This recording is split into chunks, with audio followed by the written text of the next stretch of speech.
So, the Amazing Digital Circus is officially over. Episode 9 revealed the surviving characters' real names, explained the mind files, and showed how Caine created the circus's first bodies using neural scans. But even after all that, the series left more than a dozen mysteries completely unanswered, some dating all the way back to the pilot. These are every unsolved mystery in the Amazing Digital Circus. Starting with the biggest one. What was the Blue AI? The Blue AI is one of the biggest missing pieces of Caine's origin. Episode 8 opens with an early Red Caine being contained, while a second Blue AI takes his place. Red Caine breaks free and consumes it, and the fusion appears to create the unstable Caine we know. Fans call the Blue AI Able because of the Caine and Abel parallel. The C and A name and red and blue imagery reinforce the theory, but the series never seems to confirm it outright. Then, in episode 9, Caine pulls the Blue AI from his head and apologizes to it. He calls it his buddy and mentions the power they shared, before releasing it into the void. Caine clearly treats it as a separate thinking being. But what was it built to do? Was it supposed to replace Caine or control him? We never learn what it wanted or how the two AIs related to each other before the fusion.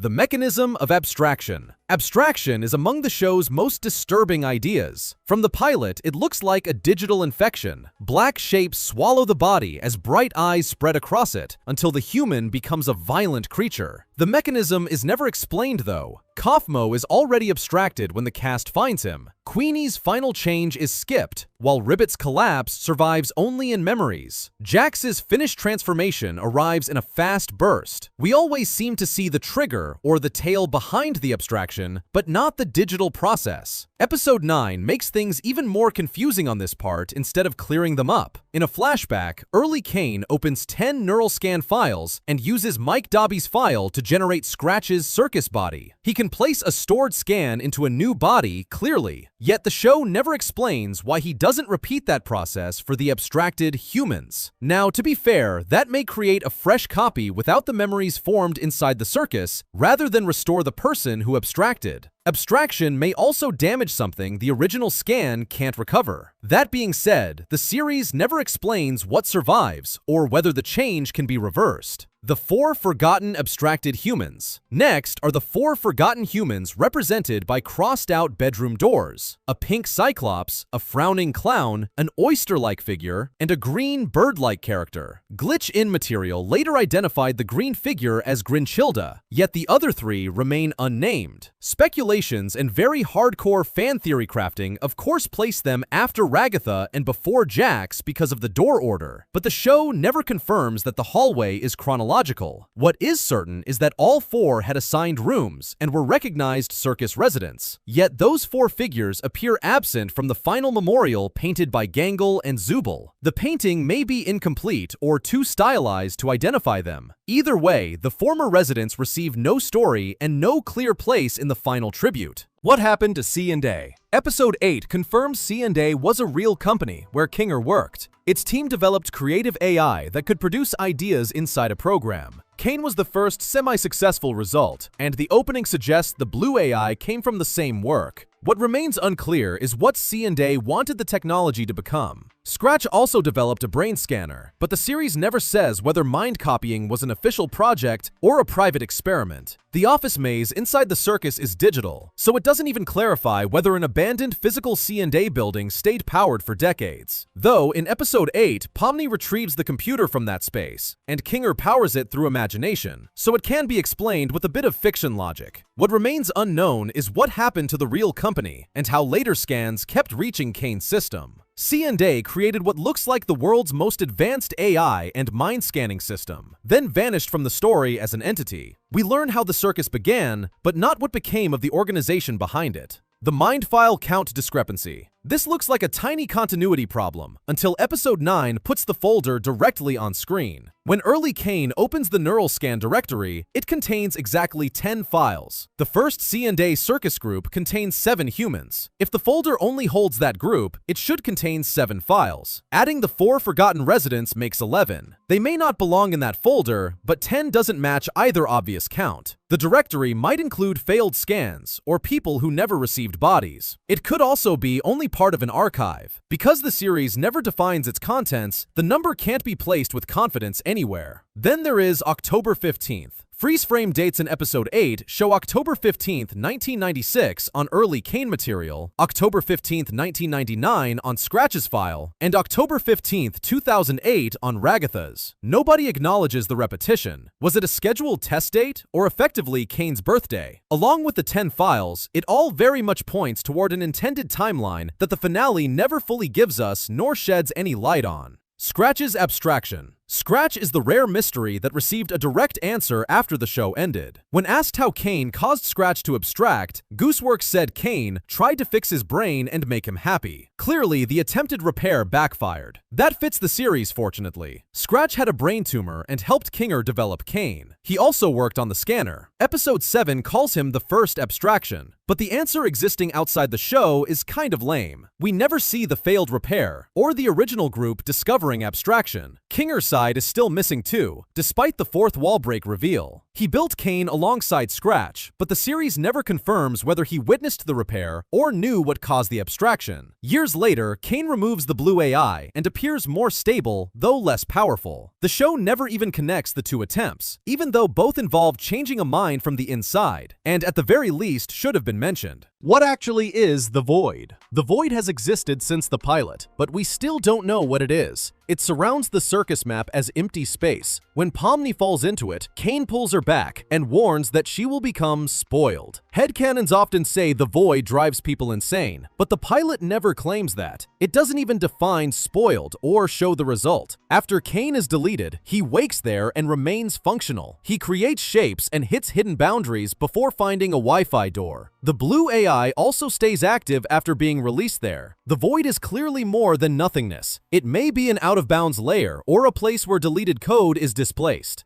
Episode 9 parallels Caine's escape with a flashback to his younger self discovering the scans, but never explains the Void's rules even as the curtains fall on the finale. Ribbit and Kaufmo's human lives. Ribbit and Kaufmo formed the emotional foundation of Jax's story. They were among his first close friends and gave him a version of the group he genuinely wanted to belong to. Ribbit receives part of a human backstory. She left her Mormon family because she didn't share their beliefs, then regretted losing contact. Kaufmo receives almost nothing about his life before the scan. The finale memorializes both, but neither gets the real-world identity slideshow given to the surviving cast. Gooseworks later revealed their human first names outside the show. Ribbit was Leah and Kaufmo was Doug. Unfortunately, we still don't know what Doug did before the scan or what became of either physical counterpart. Leah and Doug are quite literally the catalyst for Jax's collapse, yet their human stories amount to one partial confession and two names revealed afterward. Kainanabel.com. After Episode 8, a strange website called Kainanabel.com appeared. It used red and blue imagery, cryptic messages, and an interactive setup that looked exactly like the beginning of an official ARG. Its timing, immediately after the blue AI reveal, made the connection feel deliberately placed. Early claims said it shared an IP address or server infrastructure with glitch sites. That sounds impressive until Cloudflare enters the picture, as it can route unrelated websites through shared addresses, so the match didn't end up proving a common owner. Deeper checks pointed instead to a privately registered domain in Brazil, a Brazilian backend host, and Portuguese comments inside the code. Glitch never linked to the website. It therefore can't be used as evidence that the blue AI is named Abel, or that C&A secretly stands for Caine and Abel. At this point, the technical evidence makes it look far more like a well-timed fan project than an official ARG.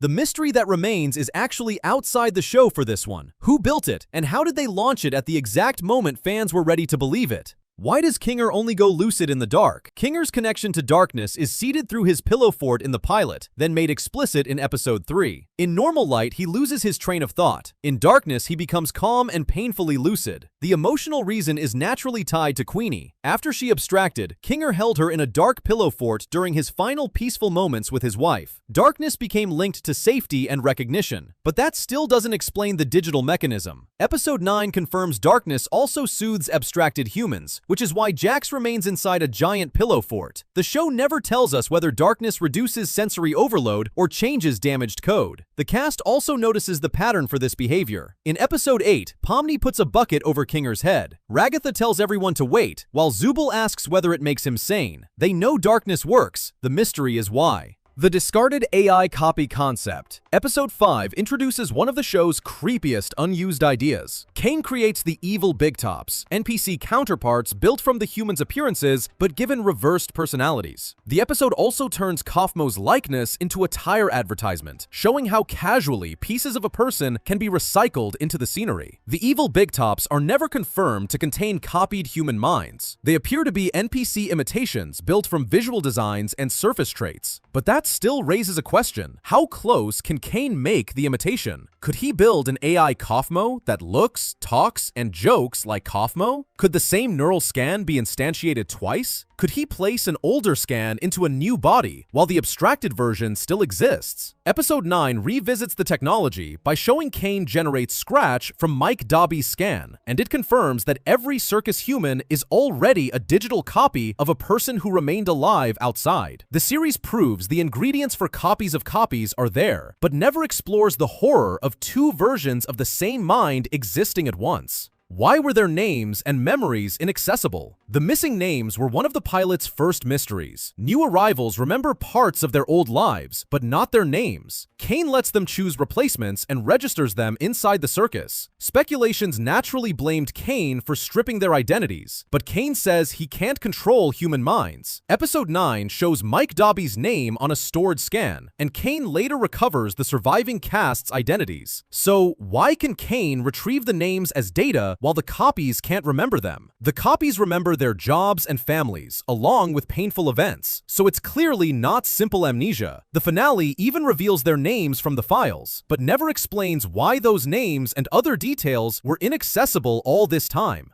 The Unexplored Past Adventures. The circus existed for years before Pomni arrived. Episode 7 shows globes containing past adventure worlds, while episodes 8 and 9 flash through older moments involving Jax, his friends, and the original C and A group. Most of that history lasts only seconds. We see old locations and happier moments, but never watch one earlier adventure from beginning to end. That history could answer major emotional questions. When did Kaufmo begin seeing exit doors? What happened around the 4 forgotten residents? How did Jax go from trusting the group to treating connection as weakness? Caine has a full record of those years in his office. The show even had a way to revisit them through the memory globes. Instead, that whole history is reduced to quick cuts. We see the result, but not most of what caused it. Zooble's identity. Episode 9 reveals that Zooble's real-world counterpart is Riley Vercelis. Riley moved between jobs and later opened a successful bar. What remains open is Zooble's exact gender. Gooseworks has said Zooble is fine with any pronouns, while the English show mainly uses they and them. That seems to be by deliberate choice. Zooble spends the series changing body parts and feeling uncomfortable with the forms Caine gives them. Their story inherently is about not fitting into one fixed shape.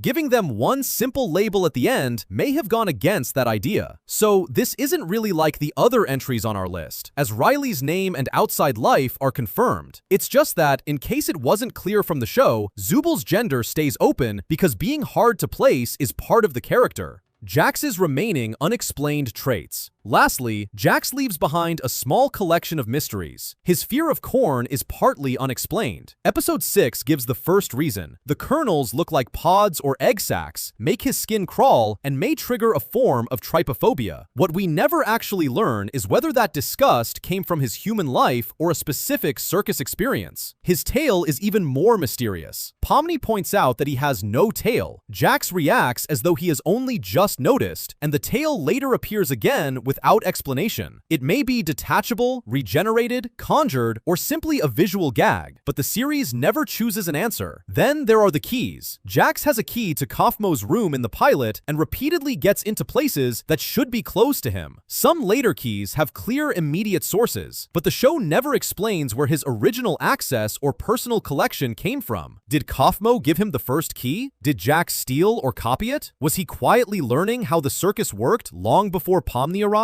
His fear has a surface-level explanation, but the tale and the reason he can move through so much of the circus remain unanswered. Jax's emotional history finally makes some semblance of sense after the finale. His strangest physical and practical advantages still don't.